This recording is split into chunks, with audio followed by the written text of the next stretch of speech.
Əliyev Elçin Şura oğlu. 1987-ci ildə Xocalı rayonunda anadan olmuşam. Uşaqlığım burada keçib. Məcburi köçkün düşərək Göyçay rayonunda məskunlaşmışam. Həmişə arzum olub ki, öz ata-baba yurduma qayıdım və burada nəsə bir işlə məşğul olum. Çox şükürlər olsun ki, qələbə çaldıq. Artıq arzuma çatdım mən. Böyük qayıdış proqramı çərçivəsində öz yurt yuvama qayıtdım. Qayıdandan sonra mən artıq işlə bağlı müraciət elədim.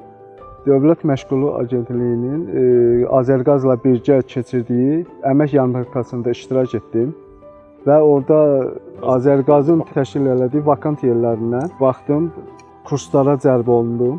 İndi hal-hazırda Azərqazın Qarabağ Regional Qaz İstismar İdarəsində çilingər vəzifəsində işləyirəm. Xocalı rayonuna növbəti köçlə bağlı gəlib biz onlara qaz xəttlərini çəkirik, sayğac quraşdırırıq ki, gələndə hər bir şey rahat olsun.